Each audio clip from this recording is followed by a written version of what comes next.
In 1888, a few months before the end of his most prolific and final period of writing, Friedrich Nietzsche wrote in Ecce Homo that a psychologist without equal speaks from my writings. This is perhaps the first insight gained by a good reader. Nietzsche viewed himself as the first psychologist among the great philosophers, writing, "Who among the philosophers before me was in any way a psychologist? Before me, there simply was no psychology. Given that Sigmund Freud, Carl Jung, and Alfred Adler, three giants of 20th century psychology, were all heavily influenced by Nietzsche's psychological insights, his grandiose self-assessment seems to have contained at least a kernel of truth. Nietzsche's psychological investigations were not conducted for the sake of disinterested theoretical speculation. In his eyes, knowledge should always be sought first and foremost for the purpose of energizing life. In his essay on the use and abuse of history for life, he quoted Goethe, "I hate everything that merely instructs me without augmenting or directly invigorating my activities." Nietzsche undertook his psychological ventures for the sake of discovering how to fulfill the maxim which formed the subtitle of his autobiography, Ecce Homo, How One Becomes What One Is. In The Gay Science, Nietzsche echoed this idea. "What does your conscience say? You shall become the person you are." In this video, we will shed light on what it means to become who you are, and in the process, explore some of Nietzsche's fascinating psychological insights. Countless philosophers have attempted to understand the human mind, discern its tendencies, biases, potentials, nature, and origin. But Nietzsche claimed that all those before him were blinded in their psychological ventures by not only an unquestioned acceptance of the socially prevailing beliefs and moral standards, but more significantly, by a fear of exploring the depths within themselves. In Beyond Good and Evil, Nietzsche explained, "All psychology so far has got hung up on moral prejudices and fears. It has not dared to descend into the depths."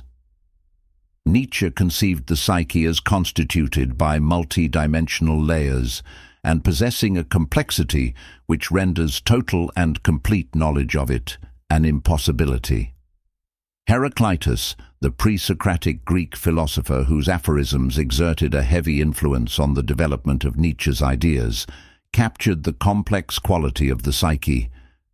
If you went in search of it, you would not find the boundaries of the soul psyche, though you traveled every road, so deep is its measure, logos. "How can the human being know itself?" asked Nietzsche.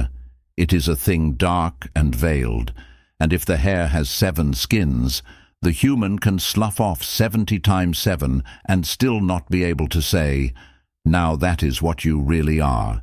That is no longer outer shell.'"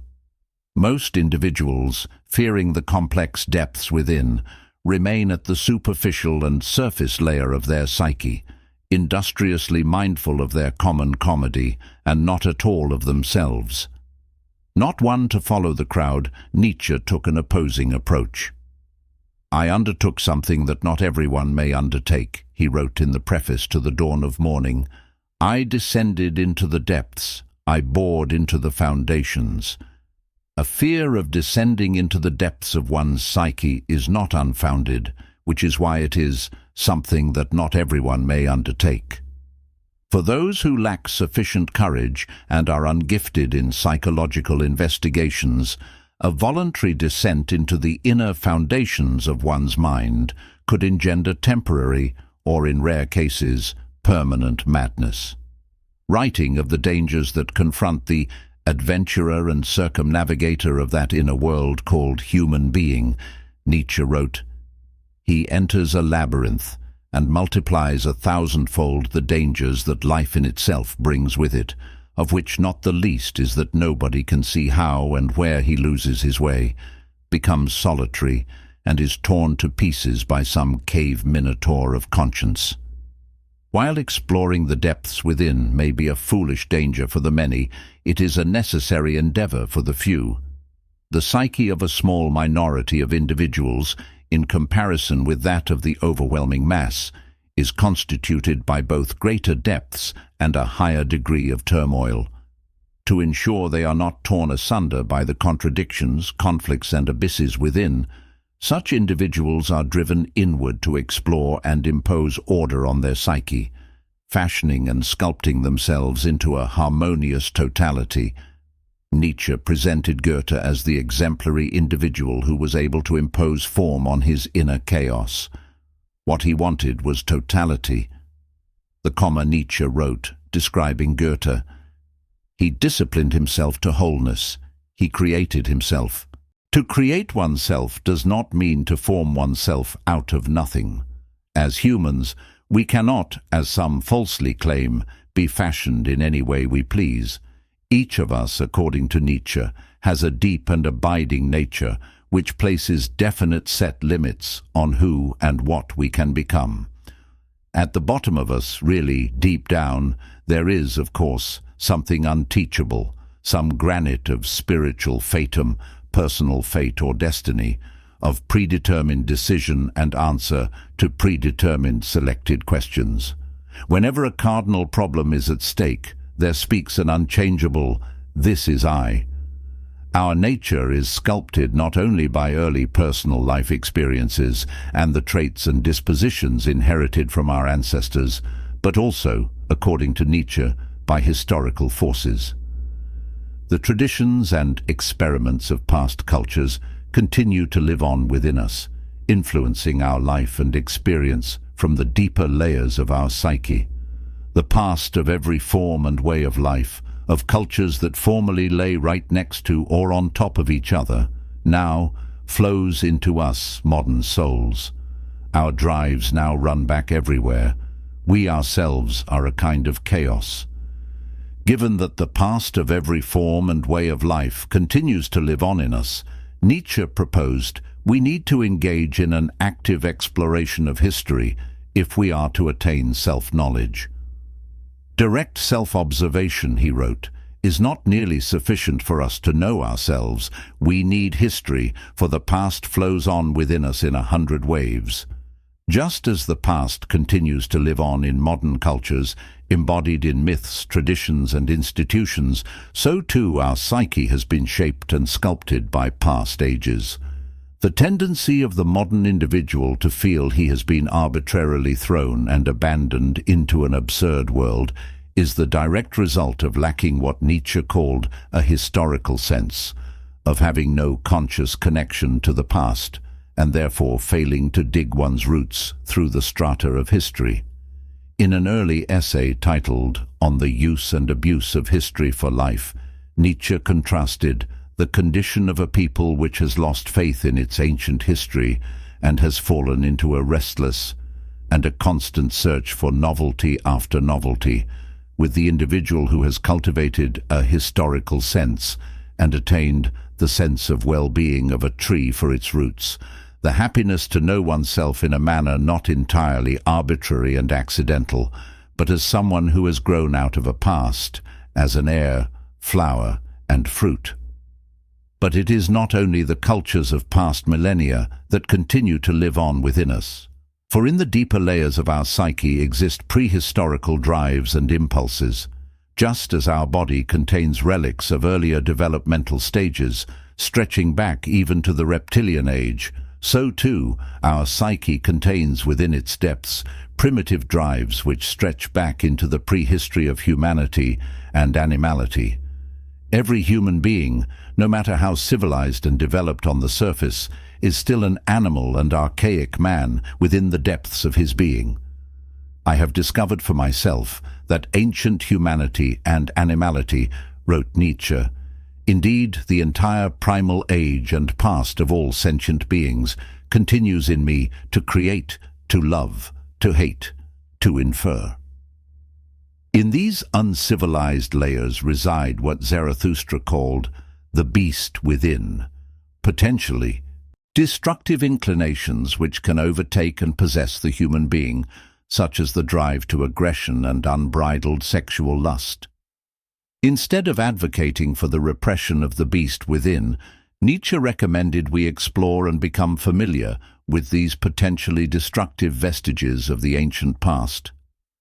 Just as a raging river can be harnessed for its energy, so too the uncivilized layers of the psyche, if channeled and handled properly, can vitalize life. The most short-sighted and pernicious way of thinking wants to make the great sources of energy, those wild torrents of the soul that often stream forth so dangerously and overwhelmingly, dry up altogether instead of taking their power into service and economizing it. But it is not only destructive drives and impulses which reside in the prehistoric layers of our psyche. There also exists what Nietzsche called the divine animal, ancient instincts regulating unconscious and infallible drives, which enabled our ancestors to survive and even flourish in harsh and uncertain environments prior to the emergence of the modern form of consciousness. The modern individual has all but lost touch with these ancient instincts. Relying solely on his consciousness, his weakest and most fallible organ, he stumbles blindly through life, oblivious that in the recesses of his mind are archaic helpers, which, if he knew how to harness them, could assist him in the many situations in life where consciousness fails. Speaking of the modern individual, Nietzsche wrote, "He has lost and destroyed his instinct, and can no longer trust the divine animal and let go the reins when his understanding falters and his way leads through deserts." The presence of historical, prehistorical and animal drives has contributed to the existence of an abundance of contrary drives and impulses within us. We ourselves are a kind of chaos, as Nietzsche put it.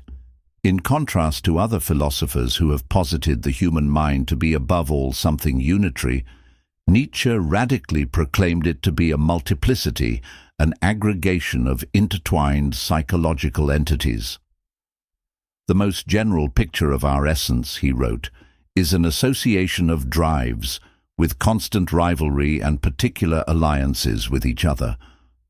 Conceptualizing the human psyche as a social structure of the drives and effects, as a sort of city in which numerous conflicting sub-personalities simultaneously live, the task Nietzsche set for himself and his readers was to harmonize the abundance of contrary drives and impulses, and provide coordination to the plethora of competing forces within.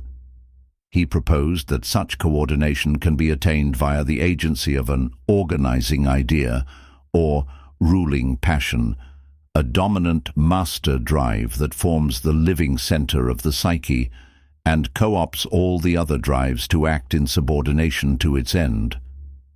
The organizing idea is not found through an act of will, but possessing a type of intelligence of its own, reveals itself throughout the course of one's life. One merely has to remain on the lookout for such a master drive, and not hinder its growth and activity.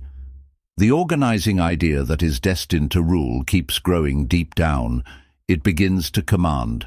Slowly it leads us back from side roads and wrong roads.